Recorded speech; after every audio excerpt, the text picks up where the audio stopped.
সাহাবী জিজ্ঞাসা করে, আম্মা জান তখন আপনারা কি খাইতেন?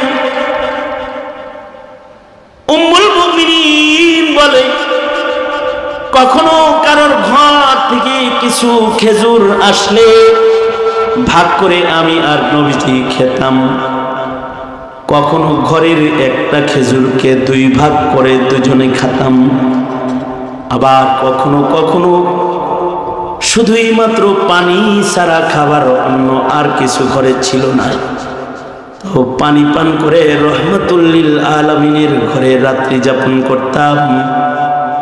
কারণ এই ফকর ফাকা আল্লাহর রাসূল নিজে ঐচ্ছিকভাবে গ্রহণ করেছেন। অথচ নবীজি যদি বলতেন উহুদ পাহাড় তুমি সোনা হয়ে যাও, উহুদ পাহাড় স্বর্ণ হয়ে যেত। আল্লাহর রাসূল শুধু ফাকায় কষ্ট করেছেন তা না, আল্লাহর রাসূলের পেটে আল্লাহর নবী ক্ষুধার যন্ত্রণায় পাথর বেঁধেছেন। হযরত সিদ্দিক আকবর ক্ষুধার যন্ত্রণায় পেটে পাথর বাঁধছেন। আয়েশা নবীজিকে বলেন, আল্লাহর নবী ক্ষুধার যন্ত্রণা সইতে পারতেছি না, পেটে পাথর বাঁধছি। কয়টা বাঁধছ? একটা বেঁধেছি। আল্লাহর রাসূল নিজের কাপড় উঠায় বলে, আবু বকর দেখো কয়টা আছে? দুইটা আছে। তোমার ক্ষুধার চাইতে আমার ক্ষুধার তো যন্ত্রণা বেশি। মনে মনে ভাবতে পারেন দুইটা পাথর বাঁধতে আবার চলে কেমনে? পাথরগুলো কেজি ওজনের পাথর না। আরবের এমন কিছু পাথর আছে, বিজ্ঞান বলে সায়েন্স বলে, আরবে এমন কিছু পাথর আছে যে পাথরগুলোর ভেতরে আকর্ষণ ক্ষমতা আছে। অর্থাৎ এই পাথরগুলো পেটে বাঁধলে এই পাথরগুলো পেটের ভেতরের পাকস্থলীর হারারাতকে কমজোর করে দেয়। মানুষের পাকস্থলী যখন খাদ্য শূন্য হয়ে যায়, পাকস্থলী গরম হয়ে গেলে ক্ষুধার যন্ত্রণা আসে। পাকস্থলী গরম হয়ে গেলে জিহ্বা পর্যন্ত শুকায়া যায়। কয় পানি দে পানি দে, দৌড় শুকায়া গেছে। আসল কথা হলো পাকস্থলীর ভিতরে আগুন জ্বলবার লাগছে, খিদার আগুন। পাকস্থলীর ভেতরে খাবার না দেওয়ার কারণে ভেতরে আগুন জ্বলছে, গরম। এবার এটার শ্বাস গলা পর্যন্ত এসেছে, পানি পান করতে চায়। বিজ্ঞান বলে আরবে এমন কিছু পাথর ছিল যে পাথরগুলো পেটে বাঁধলে এই পাথরগুলোর আকর্ষণ শক্তি পাকস্থলীর গর্ভীকে ঠান্ডা করে দিত। একটা বাঁধলে বেশি ঠান্ডা হয়, দুইটা বাঁধলে বেশি ঠান্ডা হয়। আবু বকর বাঁধছে এক টুকরা, কিন্তু রাসূল বাঁধছেন দুই টুকরা। তার মানে আবু বকর একদিনের না খাওয়া, নবী তো 3 দিনের না খাওয়া। আল্লাহর রাসূল সাল্লাল্লাহু আলাইহি ওয়াসাল্লাম এরপরেও হাত এমন করে নাই, ভিক্ষা করে নাই।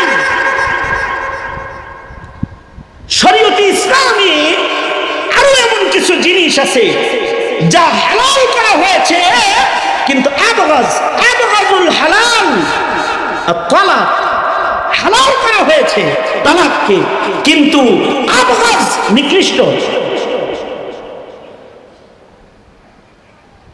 সমাজে তালাকের প্রচলন খুব বেশি, অথচ জায়েজ তালাক, তালাক জায়েজ, তালাক দেওয়ার জায়েজ হালত আল্লাহ রেখেছেন।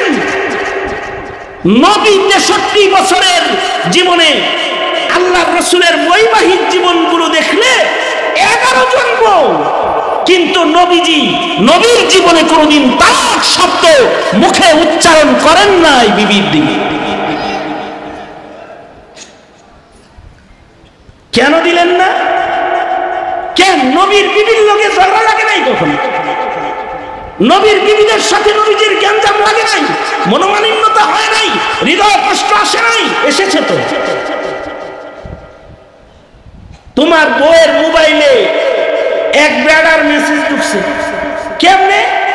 হেই বেটা দিছিল হের বউরে, কিন্তু ডিজিট একটা ভুল হয়ে গেছে তোমার বউয়ের কাছে। উদাহরণস্বরূপ, কি এই লোক তোকে ভালোবাসে, এই নি কারবার, গত রাত্রে দেখা করেছে, তো এর বললো কি দেখা করছে গত রাত্রে?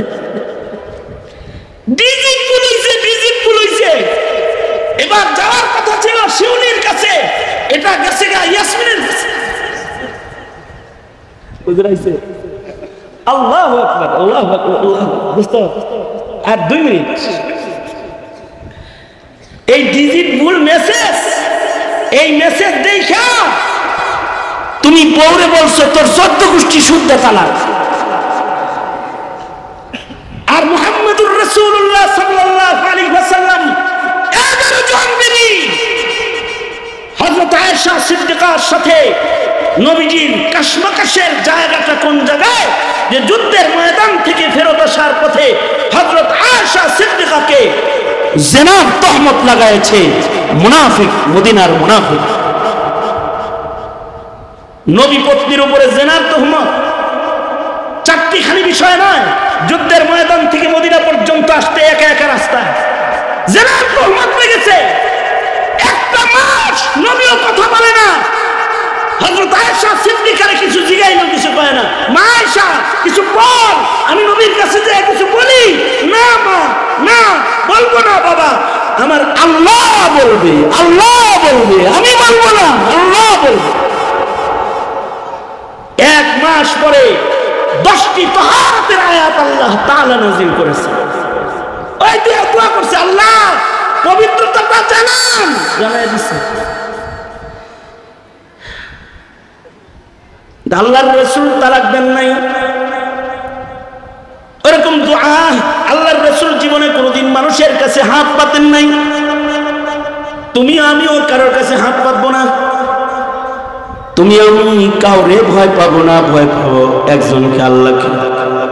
এ কারণে আমাদের সরকার মহোদয় যারা, তাদের বরাবরই আমরা এটা বলে থাকি, আমরা পাথর বান্ধুন না নবীর উম্মত, ইমান বাচ্চা কারোর কাছ থেকে সাহায্য খাই না। এই দেশ চলবে ইমানি শক্তিতে চলবে, দেশের জনতাকে আল্লাহ খাওয়াবে।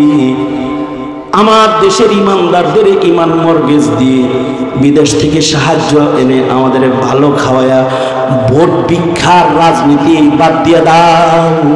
আমরা না খায়া থাকতে রাজি, কিন্তু ইহুদ নাসারার গোলামি করতে রাজি না। ভারত সহযোগিতা করবে, চীন করবে, আমেরিকা করবে, বিনিময়ে ইসলাম নিধন করতে হবে, কোরআন নিধন কর্মসূচি দিতে হবে, আলেমদেরকে জেলখানায় তালাবদ্ধ করতে হবে, মুসলমানের গায়ের তাজা রক্তে মুসলমানের ভূমিকে রক্তাক্ত করতে হবে। এমন মর্গাজ রাজনীতি করে যারা মুসলমানের রক্ত নিয়ে এদেশে খেলা করো, তাদেরকে হুঁশিয়ারি দিচ্ছি, তামাশার দিন শেষ। এখন কোরআন সুন্নাহর বাংলাদেশ, উপযুক্ত জবাব দেওয়া হবে। আমার দোস্ত মুফতি ওলিউল্লাহ সাহেব কথা বলবেন। আমি আবার পরশুদিন মুলাকাতের সাক্ষাতের আশা রাখি। আমার মুরব্বির সোহবতে আমি আসবো ইনশাআল্লাহ ইয়াউমুল জুমআহ। হায়াত বাকি তো মুলাকাত বাকি, মুলাকাত বাকি তো নসিহত বাকি। আসসালামু আলাইকুম ওয়া রাহমাতুল্লাহি ওয়া বারাকাতুহু।